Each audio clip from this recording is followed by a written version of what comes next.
And welcome back to Jeff Koinange Live here to Citizen Television. My guest tonight, arguably the best political tag team on TV. Well, at least half of it. Barrack Muluka. We're still a team.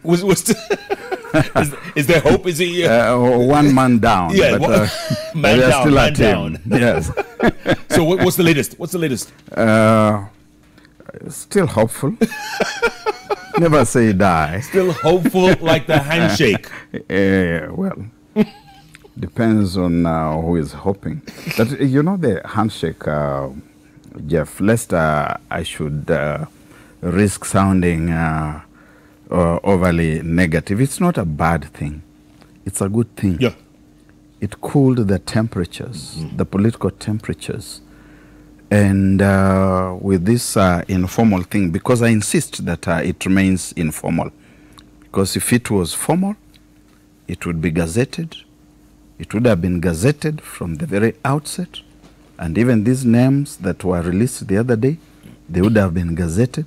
You saw they were not even on a letterhead. They were on a plain piece of paper. So it is informal. But informal as it is, it's bringing certain people together. Yeah. And we need to extend to them some benefit of doubt.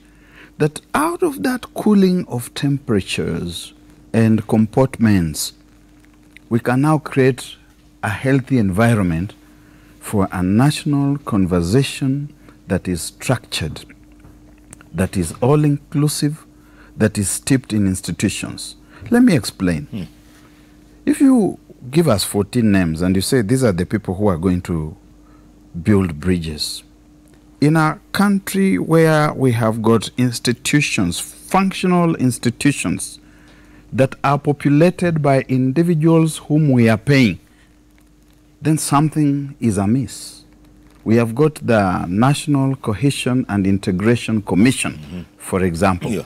Where is it in this bridge building exercise? Yeah, but you know, they call that a toothless bulldog. You know that. It doesn't matter. It is one of our institutions. We are paying Francis Olekaparo and a whole horde of other people.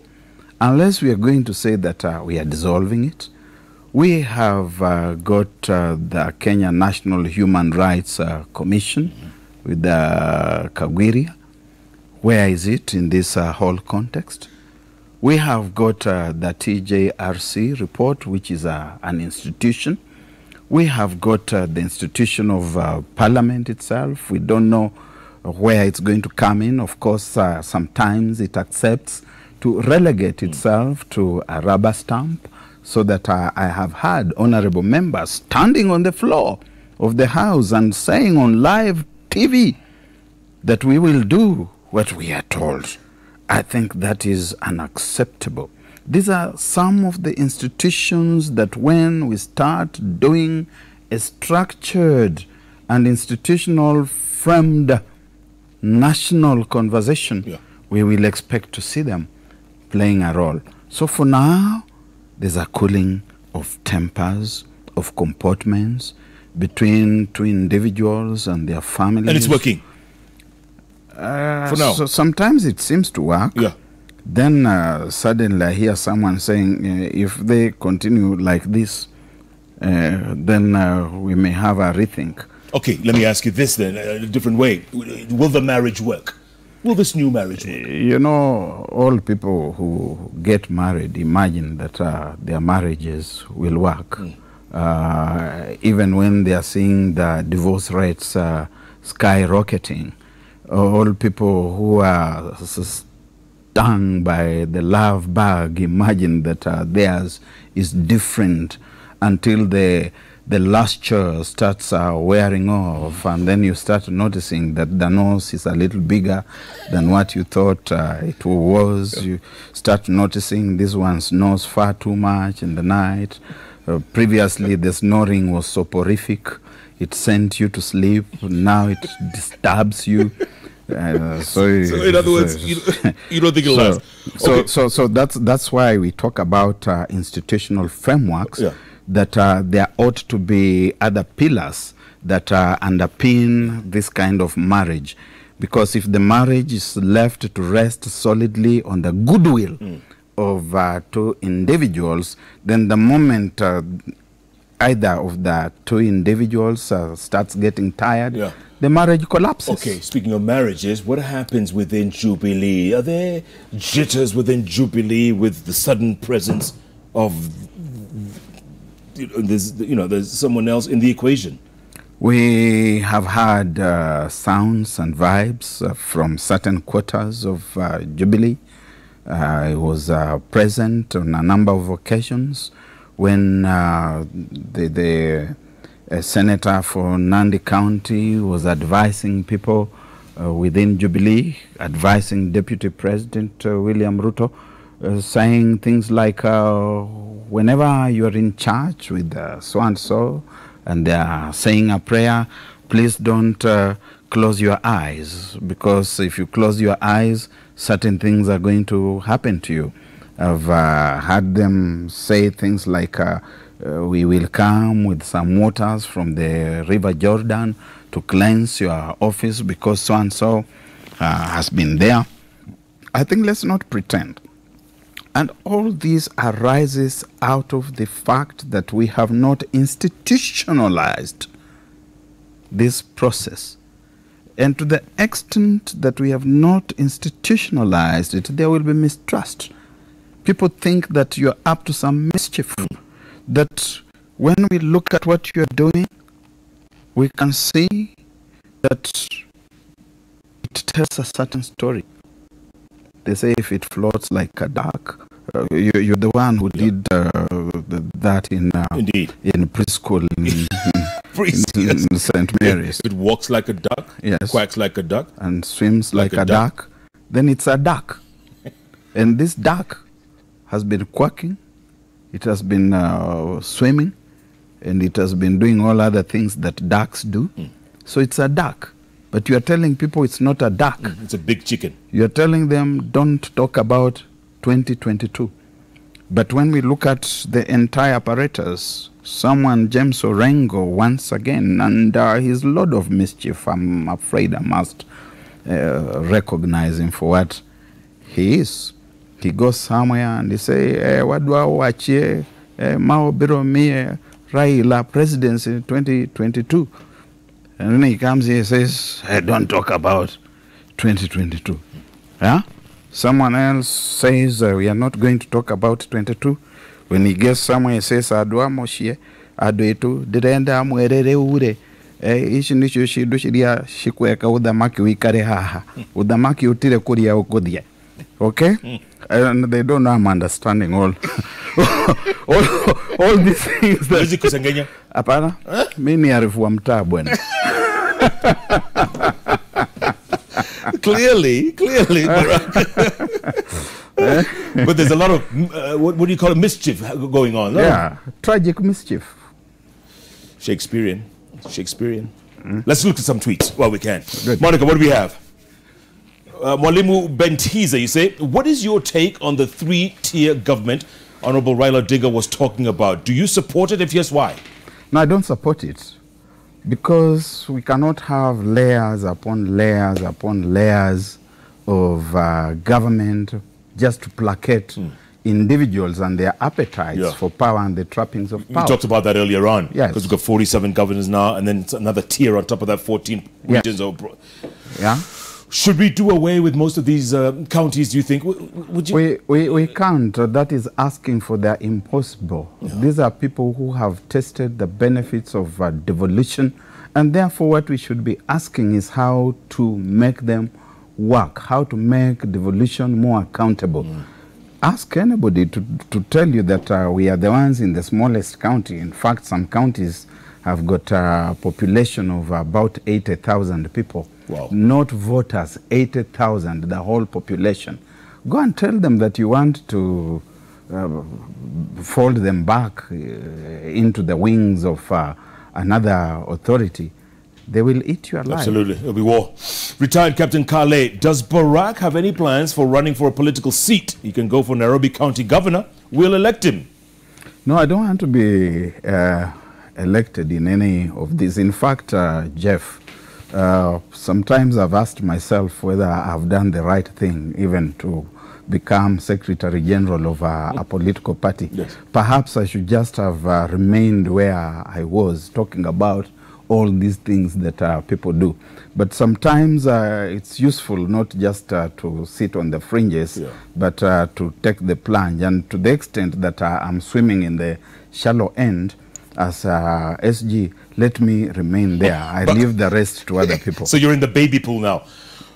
But they give you a lot of heat, though, when, you know, as Secretary General. They gave me, they still give me, which is okay, because I asked for it, didn't I? Be careful what you ask for. Kamumo Day. Oh. All right.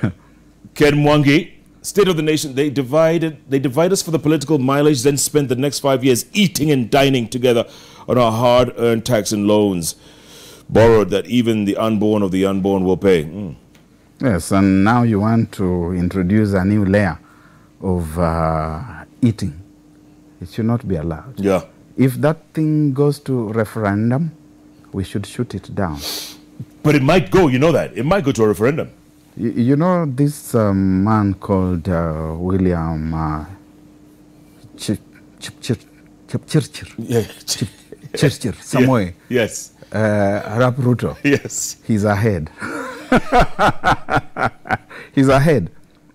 There's cause to believe that when you look at the scuttling of IBC, he seems to have something to do with it. Okay? How are you going to do a referendum without the IBC? How are you going to mobilize and put people there, commissioners, without proper consent and consensus from everyone? A referendum process itself would, strictly speaking, require you to do something like 18 to 24 months at the very least. You need to put it in the budget. There's a budget which is coming in the next few weeks' time. Well informed that there's no component for a referendum. You cannot take such a serious thing as a referendum and put it in an interim budget. You are talking about, again, legal and institutional frameworks that have got to take time. And so when it's going to be a while. It's going to be a while. Yeah. So let's take a look at some SMSs, text messages. Arthur Komen Morris from Eldoret says, in 2003, we were regarded as the most optimistic people. Before we celebrate the current situation, we need to audit how we squandered that moment. Yes, we must. 2003 was a turning point when the history of this country failed to turn. We had gotten rid of what we considered to have been a rotten system. We had put in place the right people. Then we discovered that only the forest had changed. Monkeys were still the same. Yes. You're full of phrases today, aren't you? John Williams in Langata says, peace, love and unity is the key to development. President Kenyatta and His Excellency Raila have to unite Kenya since Kenya has sunk due to their rivalry. Obviously, John Williams Langata or of Langata was not there in 1978 when we started talking about the Nyayo philosophy. And we said that it hinged in the pillars of love, peace, and unity. Yeah. A few years down the line, we were crying as the fimbo of Nyayo descended upon us, and we incinerated Ken Matiba a few days ago. Those of us who are of age remember what happened to him and what happened to many other people. Yeah. Some of these things are just a sheer verbiage, mere formation of words, hocus pocus, meaningless. Hocus pocus. Yes. Okay, this guy calls himself or herself voter. This is wonderful. They are talking of creating positions. Do they know some people in this country cannot afford to even meals or pay their bills?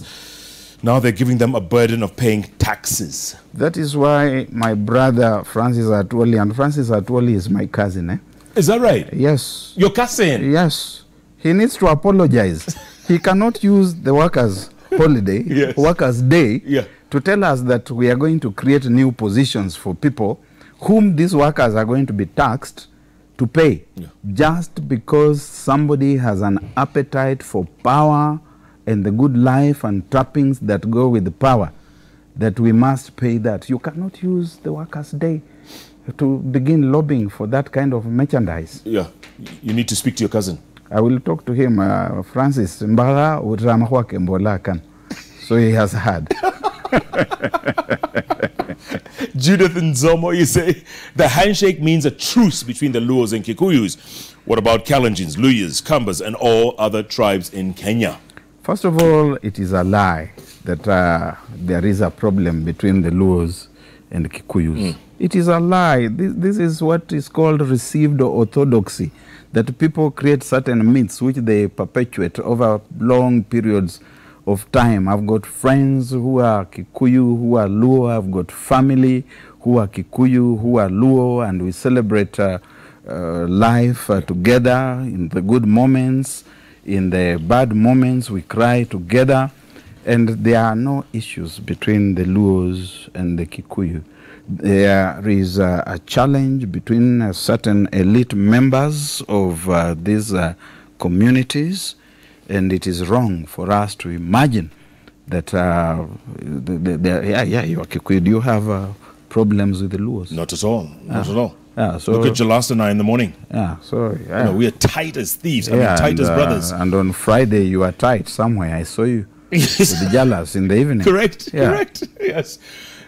Look, it is true. There's no such thing as permanent enemies in politics. Let's just face it. What we've seen the last few months has been dizzying. It's dizzying at best. So give us some closing thoughts, Barrack. Give us where's the camera? Which camera? This one. Okay. Moving forward. Moving forward, I think this country needs a national conversation. This country agreed in 2010 to give itself a new constitution, but this country also agreed that there was unfinished business. We seem to have dropped the ball between 2010 and now. There is need for us to go back and look at those things which we said to ourselves that we would sort out after we had promulgated the Constitution.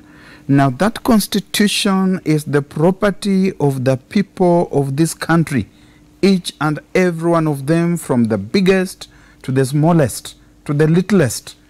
And therefore, when we talk about a conversation that is going to address the Constitution, it cannot be a private affair that finds its fuel, its energy on the goodwill of two individuals, no matter how well-meaning or how magnanimous they must be. It is about Kenya. It is about Kenyans. It must be framed within a structured, legal, and institutional framework. The rest of the things that we are saying are about people who have had perennial hostilities coming together. We hail them for that. You have done a good thing. Carry on that way.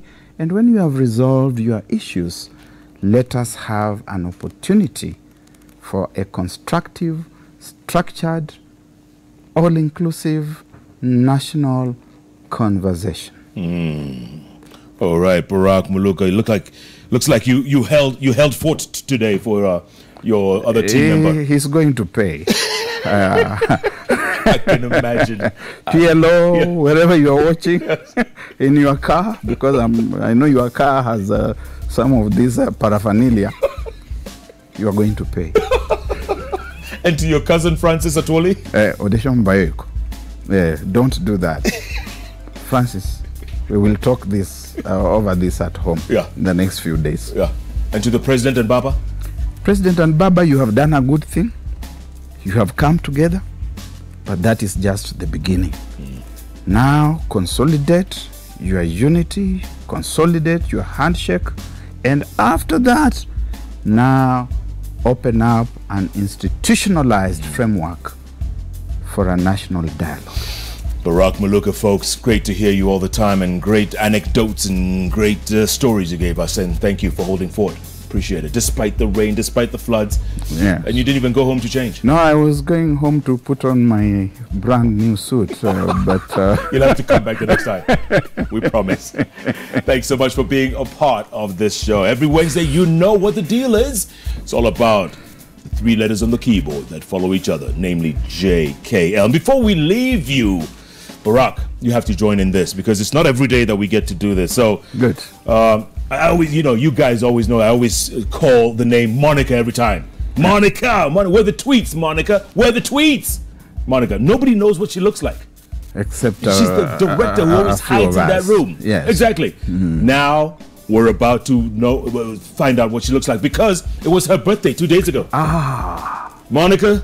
We must sing. Yeah, Carol, where are you? Happy birthday. Yeah. There you see? That is Monica. In the green. That is Monica. It was we must sing happy birthday to you. Happy birthday to you. Happy birthday, dear Monica. Happy birthday to you. Monica, where are the tweets? Is she telling me to wind up? Cut the cake first. And by the way, Ivy, another director here, assistant director, it's also her birthday tomorrow. So we're celebrating lots of birthdays this month. Happy birthday, Ivy, you too. Happy birthday tomorrow. Yeah. And thanks so much for being a part of the show. Keep tweeting at Barrack M, at Koinange Jeff, at Citizen TV Kenya. The hashtag is JK Live. Tomorrow morning on Hot 96 with Jeff and Jalas. That's the hottest breakfast show in all of Africa. Join us. It's going to be a sizzling, thirsty Thursday. That's Hot 96 tomorrow morning from 6 a.m. to 10 a.m. Thanks so much for being a part of this great show. Good night. Good luck. God bless Kenya and happy birthday, Monica. Monica.